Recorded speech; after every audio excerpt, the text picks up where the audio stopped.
ভারতের পররাষ্ট্র সচিব বিক্রম মিশ্রি এই মুহূর্তে বাংলাদেশে অবস্থান করছে। বাংলাদেশের রাজনৈতিক পালাবদলের পর এই প্রথম দিল্লির উচ্চ পর্যায়ের কোনো কর্মকর্তা ঢাকায় এলেন। বাংলাদেশের পররাষ্ট্র সচিবের সঙ্গে বৈঠকের পর ভারতের পররাষ্ট্র সচিব জানিয়েছেন, ভারত বাংলাদেশের সঙ্গে গঠনমূলক এবং ইতিবাচকভাবে সম্পর্ক এগিয়ে নিতে চায়। এই সফরের আসলে তাৎপর্য কি? বাংলাদেশ ভারত সম্পর্ক এখন কোন পথে? এই বিষয়গুলোই আজকের আলোচনায় আনতে চাই। দর্শক সবাইকে আমন্ত্রণ জানিয়ে শুরু করছি দেশ টেলিভিশনের নিয়মিত আয়োজন দেশ সন্ধ্যার আজকের আয়োজন। ফার্নাস জুই আছি পুরো আয়োজন জুড়ে আপনাদের সঙ্গে। আজ আমরা শিরোনাম রেখেছি বাংলাদেশ ভারত সম্পর্ক কোন পথে। আর এই আলোচনা এগিয়ে নিতে স্টুডিওতে আছেন দুজন সম্মানিত অতিথি। চলুন এ পর্যায়ে পরিচিত হই। আছেন কামাল উদ্দিন সবুজ, সাবেক সভাপতি জাতীয় প্রেস ক্লাব। সে সঙ্গে আরও আছেন এম এ আজিজ, সিনিয়র সাংবাদিক ও কলামিস্ট। দুজনকেই আমন্ত্রণ জানাচ্ছি আজকের আলোচনায়। জনাব কামাল উদ্দিন সবুজ, আপনাকে দিয়ে আলোচনাটা শুরু করি। বলছিলাম যে বাংলাদেশের রাজনৈতিক পালাবদলের পর দিল্লির উচ্চ পর্যায়ের কোনো কর্মকর্তার এই প্রথম বাংলাদেশ সফরের তাৎপর্য যদি আমরা জানতে চাই। ধন্যবাদ। আজকে যেই পররাষ্ট্র সচিবদের, দুই দেশের পররাষ্ট্র সচিবদের যে বৈঠকটি হয়েছে সেটি আসলে পূর্ব নির্ধারিত ছিল। এর আগের মিটিংটা দিল্লিতে হয়েছিল, কিন্তু এর মধ্যে বাংলাদেশে গত 5ই আগস্ট বাংলাদেশের পট পরিবর্তন হয়েছে। বাংলাদেশে একটা নতুন সরকার প্রতিষ্ঠিত হয়েছে ডক্টর মোহাম্মদ ইউনূসের নেতৃত্বে। এই সরকার ক্ষমতা গ্রহণের পর থেকেই আমরা যেটা দেখতে পাচ্ছি এবং আমরা বাংলাদেশের মানুষ অত্যন্ত উদ্বেগের সঙ্গে লক্ষ্য করছে যে আমাদের প্রতিবেশী ভারত গত 4 মাসে বা 4 মাসের মানে তাদের যে ভূমিকা বিভিন্নভাবে এবং তাদের যে বাংলাদেশে এবং বাংলাদেশ এবং এই ভারত দুই দিক থেকে যে ভূমিকা, বাংলাদেশ বিরোধী যে অবস্থান, সেই অবস্থানটা অনেকটা নেকেডলি তারা আসলে মানে জিনিসটা ম্যানিফেস্টেশন করেছে। সেটা অত্যন্ত দুঃখজনক। এগুলো আসলে ডিপ্লোম্যাটিক নর্মসের মধ্যেও পড়ে না। এর মধ্যে আপনারা জানেন অনেক কিছু ঘটনার অবতারণা ঘটেছে। এর মধ্যে তারা বাংলাদেশে যখন শেখ হাসিনার পতন হলো, তারা শেখ হাসিনার এই পতিত সরকারের যে প্রধানমন্ত্রী ছিলেন তাকে ভারতে আশ্রয় দেওয়া হলো এবং আওয়ামী লীগের অনেক নেতা কর্মী ভারতে অবস্থান করছে, যার কোনো সঠিক পরিসংখ্যানও আমাদের কাছে নেই। এই অবস্থায় ওই জায়গা থেকেই বাংলাদেশ বিরোধী, বাংলাদেশের জনগণের বিরুদ্ধে অনেক কিছুই সংগঠিত হয়েছে। এবং আপনি দেখেন যে এর মধ্যে রিসেন্ট যে ঘটনাগুলি ঘটেছে, আগরতলাতে আমাদের ডিপ্লোম্যাটিক মিশনে যে ঘটনাটা ঘটেছে, ক্যালকাটাতে যে ঘটেছে, এবং ক্যালকাটার যে বিজেপি নেতা শুভেন্দুর যে আপনার দেখেছেন সে মার্চ করে বাংলাদেশের প্রায় বর্ডারে এনে যে সীমান্তে এসে যে এটা মানে অরাজকতা সৃষ্টির যে প্রয়াস চালিয়েছে, দিল্লিতেও হয়েছে। বাংলাদেশের মানুষ এবং প্রত্যেকটা জিনিসই কিন্তু উস্কানিমূলক। এর আগে রাজনাথ সিং বাংলাদেশের বিরুদ্ধে মানে একদম অফিসিয়ালি বক্তব্য রেখেছেন এবং বাংলাদেশকে মানে যুদ্ধের এক ধরনের একটা মানে হুমকি দিয়েছেন।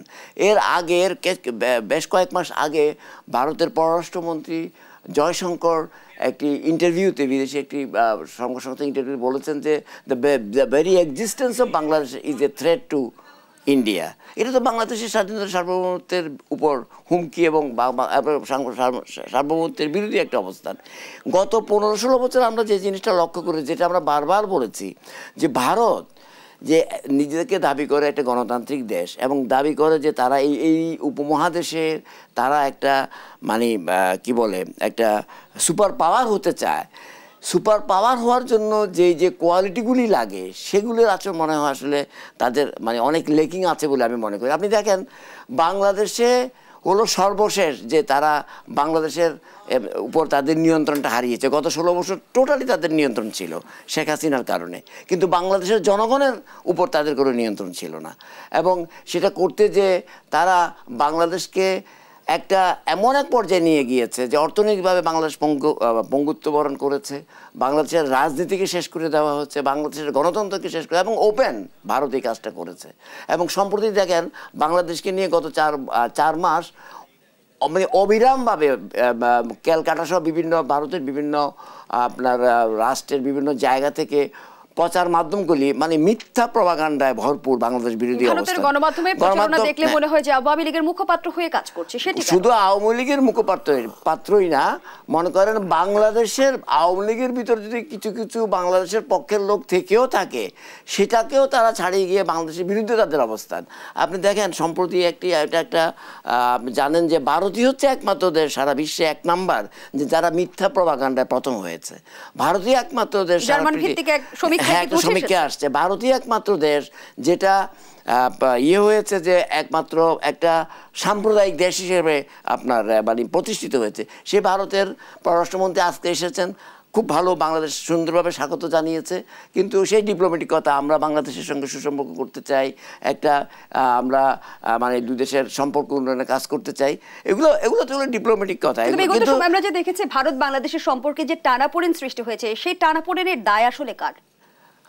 আমি তো বলবো এটা ভারতের, কারণ ভারত আপনি দেখেন না কেন, আপনি তারপরে দেখেন পররাষ্ট্রমন্ত্রী এই পর্যন্ত আমরা যতটুকু জেনেছি যে একটা পররাষ্ট্র সচিব যে ওই সংখ্যালঘুর ইস্যুটা কিন্তু আবার নিয়ে আসলো, তারা উদ্বেগ প্রকাশ করেছে।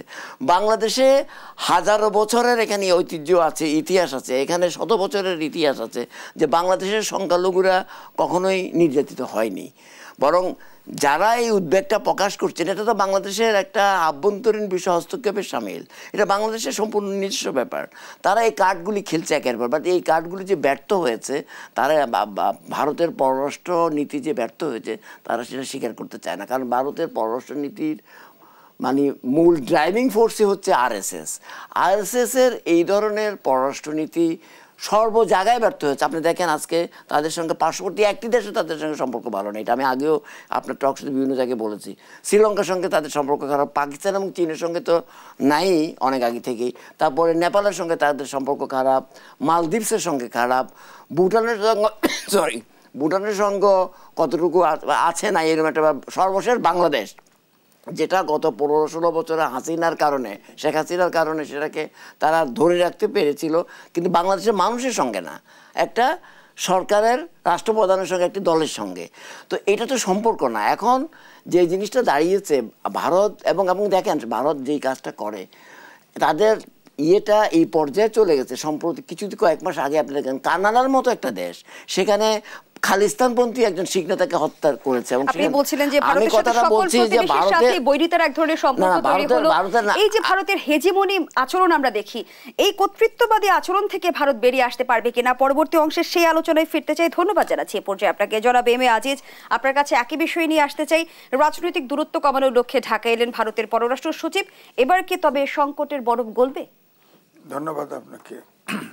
আলোচনা তো হয়েই গেছে এবং এটা একটা শিডিউল বৈঠক ছিল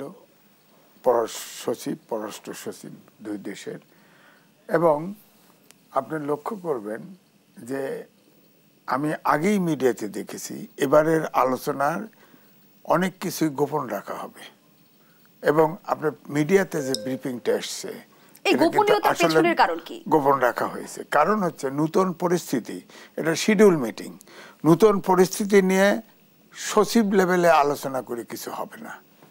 কারণ এখানে সরকার প্রধান বা সেকেন্ড ম্যান বা এই জাতীয় কিছু আলোচনা হয়। সচিব তো বোঝেনি, এটা একটা আমলা, শীর্ষ আমলা ধরে নিতে পারি। হ্যাঁ, সুতরাং এখানে সমাধান এটা হবে না। কারণ যে পর্যায়ে ভারতের মিডিয়া থেকে শুরু করে রাজনীতিবিদরা যেভাবে আপনার মরিয়া হয়ে গেছে, তারা, আমার কাছে মনে হয়েছে তারা আসলে বেসামাল হয়ে গেছে।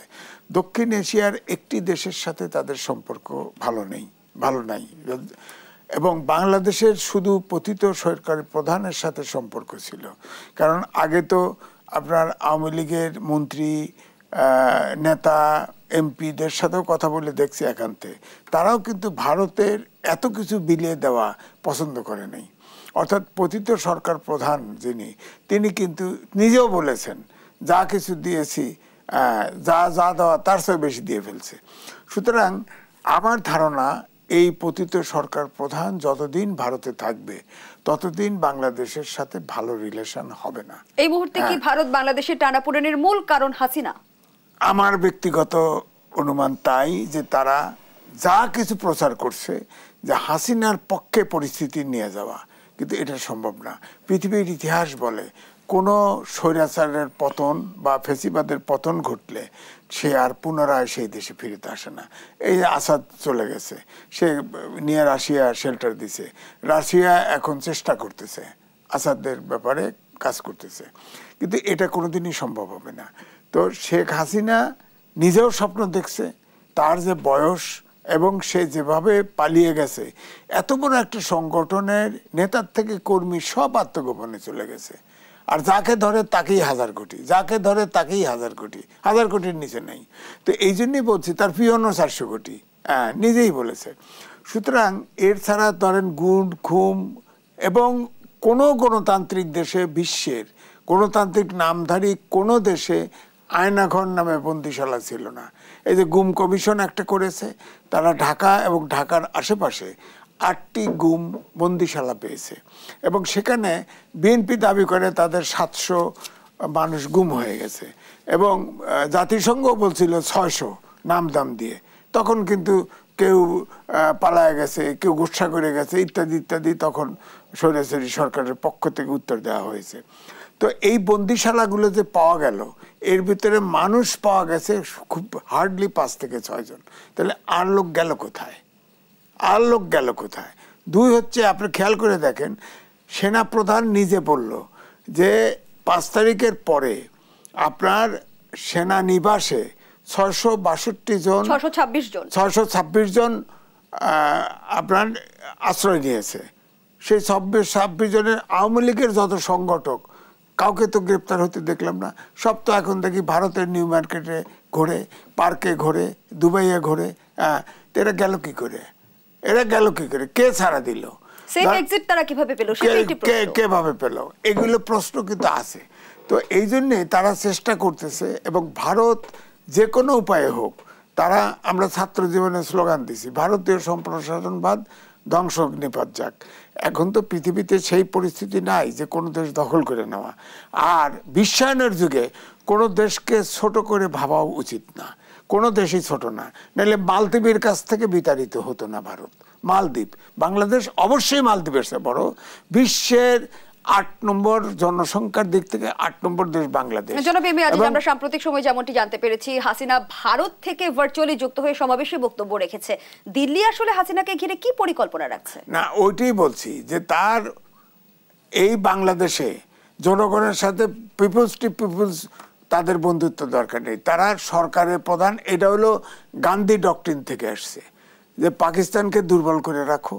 যখন আলাদাই হয়ে গেল দ্বিজাতির তত্ত্বের ভিত্তিতে, তখন যখন আওয়ামী লীগ নেতৃত্বে মেজরিটি পেল, যে তাহলে আওয়ামী লীগের শেখ মুজিবের মাধ্যমেই পাকিস্তানকে আপনার নিয়ন্ত্রণ করা হবে, সেটাও যখন হলো না, তখন পুরো পাকিস্তান যখন স্বাধীনতা যুদ্ধে দেখেন আগের দিন পর্যন্ত নেগোশিয়েট করেছে যে আমরা মেজরিটি পেয়েছি, পাকিস্তানের প্রধানমন্ত্রী হতে চাই।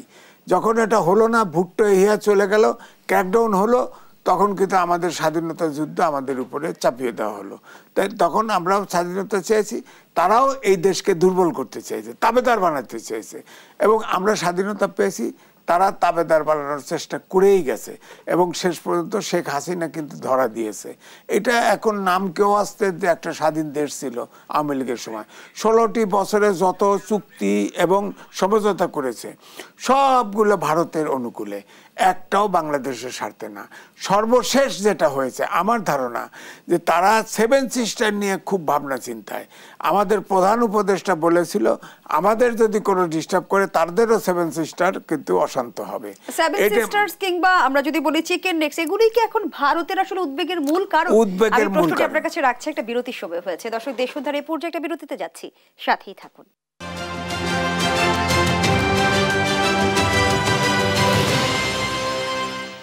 বিরতির পর আবারও আমন্ত্রণ জানাচ্ছি, আপনারা দেখছেন দেশ টেলিভিশনের নিয়মিত আয়োজন দেশ সন্ধ্যা। আজকের আলোচনা চলছে বাংলাদেশ ভারত সম্পর্ক কোন পথে শিরোনামে। আবারও ফিরছি আলোচনায়। জনাব এম এ আজিজ, যে আলোচনায় আমরা ছিলাম, আমরা দেখলাম রাজনৈতিক পট পরিবর্তনের সাথে সাথেই কিন্তু রাজনৈতিক অস্থিরতার দোহাই দিয়ে ভিসা সীমিত করেছে ভারত, সে সঙ্গে নিত্য প্রয়োজনীয় পণ্য রপ্তানি বন্ধ করে দেয় ভারত, সে সঙ্গে অপপ্রচার, প্রোপাগান্ডা, ষড়যন্ত্র, উস্কানি তো আমরা দেখছি। ভারতের মূল উদ্বেগের কারণ আসলে কোনটি? না, দেখেন, মূল উদ্যোগ হলো যে তাদের 7 সিস্টার, তারা মনে করে একমাত্র শেখ হাসিনা ছাড়া এই 7 সিস্টার নিরাপদ থাকবে না, কারণ সেখানে তো স্বায়ত্তশাসন, স্বাধীনতার তুমুল আন্দোলন চলছে, এবং আপনার অনেক স্টেটে কিন্তু নিয়ন্ত্রণ প্রায় হারিয়ে ফেলছে। সুতরাং এটা নিয়ে চিন্তিত। 2 হলো চিকেন নেক। ভারত যেহেতু বাংলাদেশের বিরুদ্ধে যেভাবে অপপ্রচার এবং যেভাবে চড়াও হয়ে পড়েছে, তাতে দেখা যায় যে চীন আস্তে করে বা ভারতের বাংলাদেশের সহযোগিতা চিকেন নেকটা কেটে দিল, এমনিতেই 7 সিস্টার বার হয়ে গেল। লালমনিরহাটে বিমান ঘাঁটি স্থাপনের ক্ষেত্রেও কিন্তু ভারত ইতিমধ্যে আপত্তি জানিয়েছে। হ্যাঁ, আমাদের তো ওখানে করতে হবে, কারণ ভারত তো ওখান দিয়ে খেলা করতে চায়। হ্যাঁ, 1 2 হচ্ছে আপনি যেটা বললেন, ভারতে কিন্তু আভ্যন্তরীণভাবেই এই যে ভিসা টিসা বন্ধ করছে, বন্ধ করার পরে নিউ মার্কেট বন্ধ, প্রায় দোকান বন্ধ, চিকিৎসালয়ে ডাক্তার রুগী পাচ্ছে না, দোকান বন্ধ, ক্ষতিগ্রস্ত কারা হচ্ছে? 50 লক্ষ বাংলাদেশি প্রতি বছর ভিজিট করে, হ্যাঁ, আপনার ট্রাভেল করে এবং চিকিৎসা নেয়, শিক্ষার জন্য যায়, এগুলো নাই এখন। সব বাংলাদেশি এখন নেক্সট ডেস্টিনেশন হচ্ছে থাইল্যান্ড, মালয়েশিয়া, কেউ কেউ যারা টাকাওয়ালা তারা সিঙ্গাপুর যাচ্ছে এখন তো, এবং খরচও থাইল্যান্ডের কম। আপনার 2-1টা হসপিটাল ছাড়া আপনার ভারতের চাইতে খুব বেশি খরচ না। সুতরাং ভারত তো এখন নিজেরাই সমস্যা, এখন ওখান থেকেই প্রতিবাদ উঠছে যে এইটা কি, এটা কি। এখন ভারতীয় পণ্য বর্জনের একবার স্লোগান হয়েছে, ওই সময় তো ভারতের পণ্য বর্জন, কিন্তু ভিতরে ভিতরে অনেক পণ্য এখন ভারতের পণ্য সহজে কিনতে চায় না, বাংলাদেশে যেটা আছে বা ভারতেরটা সেটা নেয় না। সুতরাং ভারত, আমার ধারণা, বাধ্য হবে, বাংলাদেশ হচ্ছে তাদের বড় মার্কেট। এখনো 20 থেকে 22,000 ভারতীয়বাসী এখানে বিনা ভিসায় কাজ করতেছে এখনো। এই গভর্নমেন্টের লোকও কিন্তু আগে বলেছে, এগুলো বার করে না কেন? সরকার থেকে বলা হয়েছে যে যারা ইলিগেলি বাংলাদেশে আছে তার অবশ্যই, বাংলাদেশের লোক কাজ পায় না, সব বিদেশি বের করে দেওয়া উচিত, যারা ইলিগেলি এদেশে আছে বের করে দেওয়া উচিত। এবং ভারত, আমার ধারণা, আপনি খেয়াল করেন, এই যে ভারত যে মিডিয়া যে হারে আপনার অপপ্রচার করতেছে, এবং সরকার আপনি দেখেন সেক্রেটারি লেভেলে বৈঠকে সেখানেও কিন্তু সংখ্যালঘুর নিরাপত্তার কথা তুলেছে। ওদের এমবেসি নেই, ওরা খবর পায় না। এই দেশে, আমাদের দেশের সব এমবেসি আছে, তারা কিন্তু প্রকৃত খবর তাদের দেশে ঠিকই পাঠাচ্ছে। এবং যার ফলে আপনি দেখেন এই যে ভারতের এত চিৎকার, কেউ সায় দিচ্ছে না। এবং এখন যে ট্রাম্প নিয়ে স্লোগান দিচ্ছে, ট্রাম্পও কিন্তু এখন অলরেডি অসন্তুষ্ট হয়ে গেছে, ট্রাম্পের সাথে সম্পর্ক এখন অলরেডি শুরু হয়ে গেছে কিন্তু। তো সুতরাং ভারতকে অবশ্যই, ভারতে যদি সুস্থ থাকতে চায়, নিরাপদ থাকতে চায়, তাহলে ভারতকে অবশ্যই বাংলাদেশের সাথে সম্পর্ক উন্নয়ন করতে হবে। ধন্যবাদ জানাচ্ছি জনাব। এবং আমাদের যে ডিমান্ডগুলি, সেই ডিমান্ডগুলি অবশ্যই নজর দিতে হবে। আপনি চীনের সাথে বর্ডার এগ্রিমেন্ট করছেন, 1 কিলোমিটারের ভিতরে কোনো মারণাস্ত্র আনা যাবে না, আর আপনি আমাদের লোকেই যে পরশু দিনের আগের দিন একজন মেরে ফেলছে, হ্যাঁ, পাইলেই মেরে ফেলে। আমাদের মেরে ফেলবেন কেন? অ্যারেস্ট করেন, গ্রেপ্তার করেন, বিচার করেন, সমস্যা নাই। 16 বছরে শুনি নেই। এখন যে অন্তর্বর্তীকালীন সরকার, এখন কিন্তু প্রতিবাদ শুনতে পাই, এটাতে মনে হয় যে আমরা স্বাধীনতার স্বাদ পাচ্ছি এবং আমরা প্রতিবাদ করব। ধন্যবাদ জানাচ্ছি জনাব কামাল উদ্দিন সবুজ। আমরা যেমনটি দেখলাম যে ভারত তার হেজেমনি প্রতিষ্ঠা করতে যে চারপাশে কিন্তু এক ধরনের শত্রু বা বৈরিতা তৈরি করছে। দিন শেষে ভারত কতটা স্বস্তিতে থাকবে? না, ভারত তো আসলে স্বস্তিতে নাই, তারা তো অস্বস্তিতে আছে। কিন্তু তাদের সমস্যা যেটা হচ্ছে, যেটা আমার ধারণা আর কি, তাদের মনস্তত্ত্বের মধ্যে ভারতের মানে জনগোষ্ঠীর একটা বিশাল অংশ, এবং যেটা যারা এই বিজেপি সরকারকে ক্ষমতায় বসিয়েছে পরপর 3 বার, তাদের মনস্তত্ত্বের ভিতরে হচ্ছে যে হেজিমনিক এই অ্যাটিটিউডটা আছে।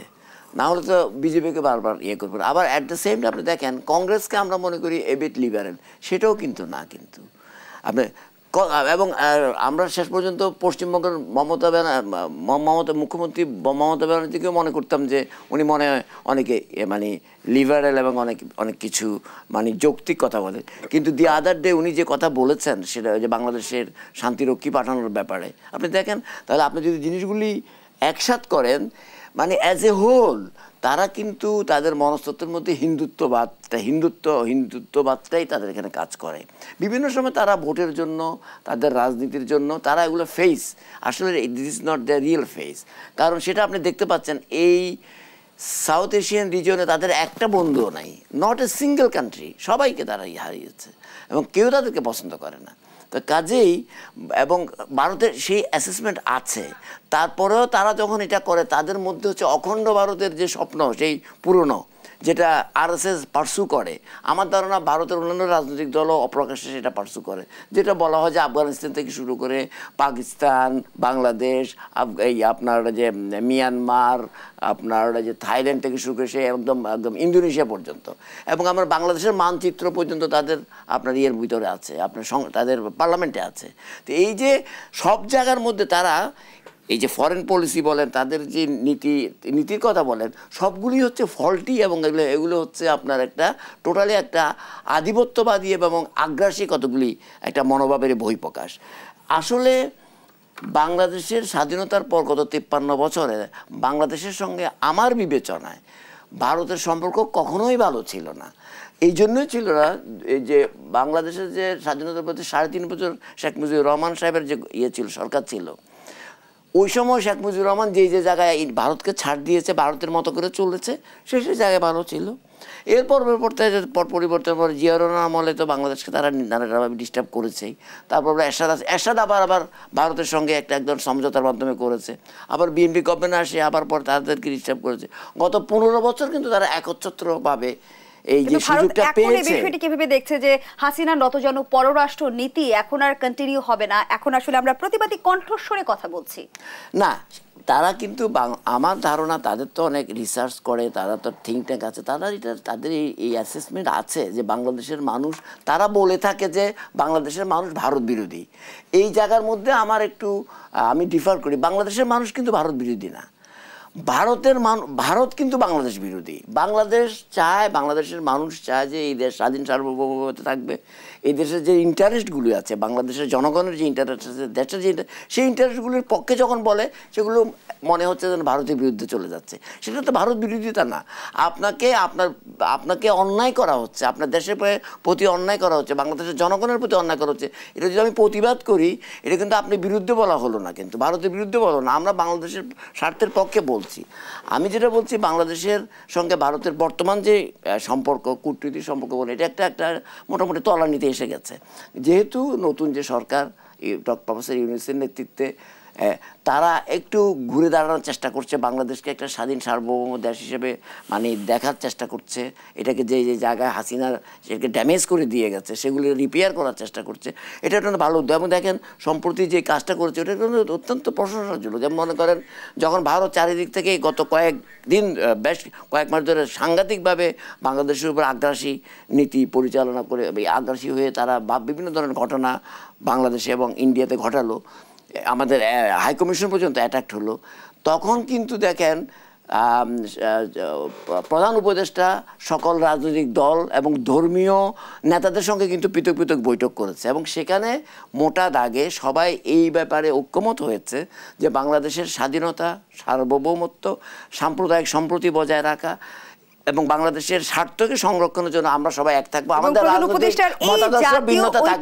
উদ্যোগ আসলে ভারতকে কি বার্তা পাঠালো, আমি সেই প্রশ্নটি আপনার কাছে রাখছি। আবারও বিরতির সময় হয়েছে। দর্শক, দেশ সন্ধ্যার এই পর্যায়ে আবারও বিরতিতে যাচ্ছি, সাথেই থাকুন।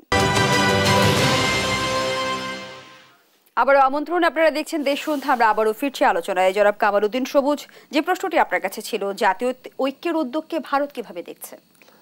না, আমি তো এর আগে বলছিলাম যে জাতীয় ঐক্যের যে একটা আমরা নমুনা দেখলাম, সেটা সব দলকে এখানে অংশগ্রহণ করেছে, ধর্মীয় নেতারা অংশগ্রহণ করেছে এবং সংখ্যালঘুরা নেতারা অংশগ্রহণ করেছে, আমরা সবাইটা দেখেছি। এটা কিন্তু একটা অত্যন্ত পজিটিভ এবং বাংলাদেশের মানে ঐক্যবদ্ধ বাংলাদেশ এবং বাংলাদেশের স্বাধীনতা, সার্বভৌমত্ব, গণতন্ত্র সব কিছুর জন্য একটা ভালো একটা দিক।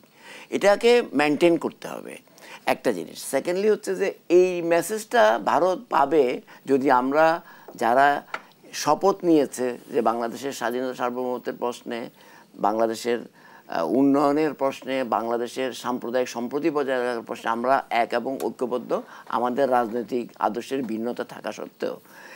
ভারত এই মেসেজটা পাবে যদি বাংলাদেশের রাজনৈতিক দলগুলি এবং বাংলাদেশের মানুষ খুব দৃঢ়ভাবে এটাকে যদি সলিডলি যদি এটাকে আপনাকে মানে করে দাঁড়িয়ে থাকতে পারে, ভারত কিন্তু তখন পিছে হটবে বলে আমার ধারণা। কারণ বাংলাদেশে তো 18-20 কোটি মানুষ আছে, তো কিছু ডিসরাপটিভ ফোর্সেস আছে, তো কাজে এটা অত্যন্ত একটা ভালো উদ্যোগ। আমি বাংলাদেশের একজন নাগরিক হিসাবে আমি কামনা করব, চাইবো যে ডেফিনেটলি আমাদের প্রথমে হচ্ছে আমাদের দেশ যেহেতু আমাদের প্রথম, তাহলে আমাদের এই বিষয়ে আমাদের কোনো ছাড় নাই, এখানে আমাদের ঐক্যবদ্ধ থাকতে হবে। আর ভারতের যে বিষয়টা, ভারত যদি তাদের যে ফরেন পলিসি, তাদের যে আগ্রাসী নীতি যেগুলো করছে, ভারত তো আসলে পৃথিবীর অন্য কোনো দেশে আগ্রাসী নীতি পরিচালিত করতে পারে না, সেখানে তো তাদের কিন্তু সেই অবস্থান নাই। আপনি জানেন যে কানাডাতে একজন শিখ খালিস্তানপন্থী একজন শিখ নেতা নির্ঝর নামে একজনকে হত্যার পরে কানাডার সঙ্গে ডিপ্লোম্যাটিক সম্পর্কই মানে নষ্ট হওয়ার পথে চলে গেছে, এবং আমেরিকাতে এরকম হত্যা করতে যেয়ে তারা সেখানে ধরা পড়েছে।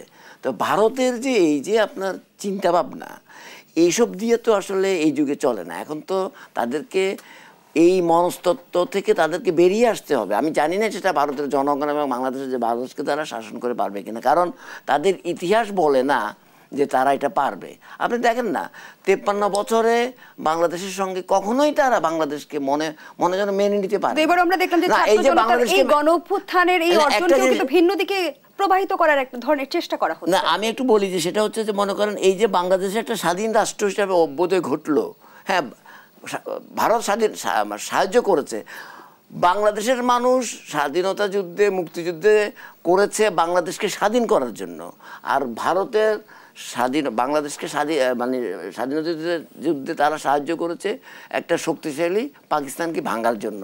দুইটি স্রোত এক জায়গায় এসে মিলেছে, সেখানে আমরা মনে হচ্ছে যেন কথা। যদি তাই না হয় তাহলে আপনি আমাকে বলেন 53 বছরে ভারতকে কখন মনে হয়েছে বাংলাদেশের বন্ধু?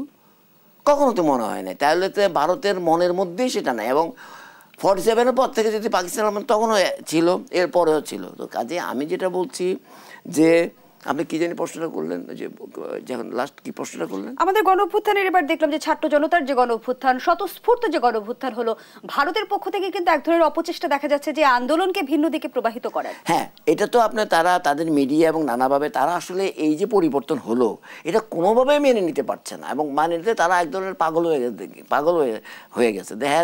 দে হ্যাভ গন ম্যাড অ্যাকচুয়ালি।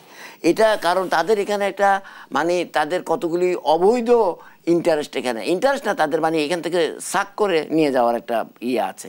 তো কাজে এবং আজকে একটা মানে অত্যন্ত একটা ভালো সুখবর আমরা বলবো যে বাংলাদেশে যেমন স্বরাষ্ট্র মন্ত্রক থেকে একটা প্রজ্ঞাপন জারি হয়েছে যে বাংলাদেশের যেসব বিদেশি অবৈধ লোক আছে তারা যদি কোনো কাগজপত্র বৈধ দেখাতে না হয় তাদের সবাইকে চলে যেতে হবে। এটা রাষ্ট্রের নাম বা দেশের নাম উল্লেখ করে নাই, কিন্তু এটা মূলত ভারতকে মিন করেছে, কারণ ভারতেরই এখানে লক্ষ লক্ষ লোক অবৈধভাবে কাজ করে আপনার রেমিটেন্স পাঠাচ্ছে, মানে বিলিয়ন ডলার পাঠাচ্ছে।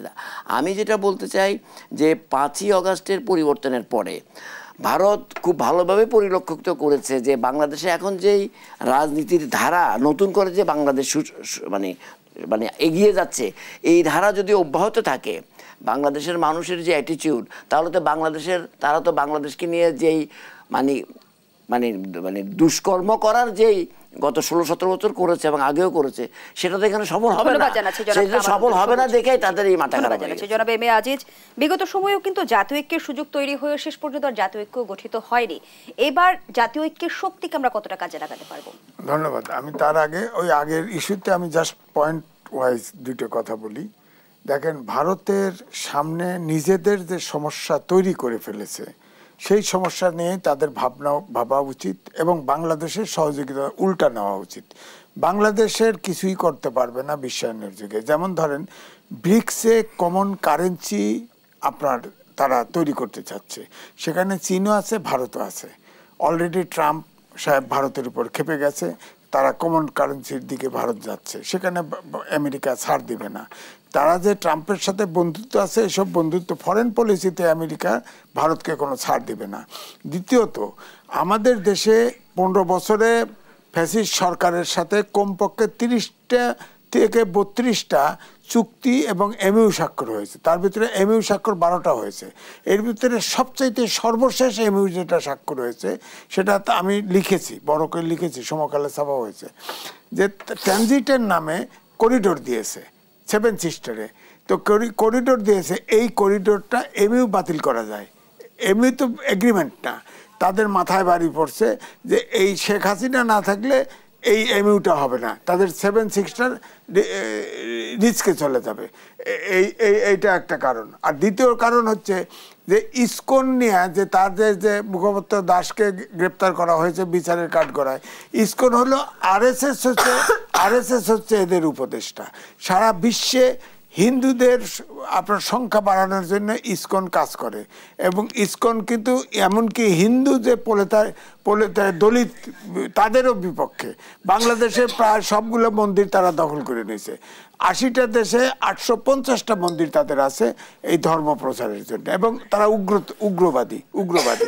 তো এইসব কারণেই আপনার কিন্তু ভারত খুব অসহায় হয়ে পড়ছে যে বাংলাদেশ যদি ছুটে যায় দক্ষিণ এশিয়ার ভিতরে ভারতের জন্য রিয়েলি প্রবলেম হবে। এখন যেটা আপনি বলেছেন, দেখেন আমাদের জাতীয় ইস্যু এই মুহূর্তে কিন্তু ফেসিবাদ যাতে প্রবর্তন, ভারত যাতে এখানে অ্যাঙ্কর না করতে পারে বাংলাদেশে। আমি উদাহরণ দিই, 10 তারিখে নূর হোসেন দিবসে শেখ হাসিনা আপনার ভিডিও বার্তায় বলেছিল ট্রাম্পের ছবি সামনে নিয়ে মিছিল করো, তাতে ট্রাম্পের ছবি অপমান করলে তাকে ট্রাম্পের কাছে পাঠিয়ে দেওয়া হবে। ঠিকই ওই দিন কিন্তু ছাত্র, বিএনপি, জামাত থেকে শুরু করে ছোট বড় সব দল এটা প্রতিহত করেছে।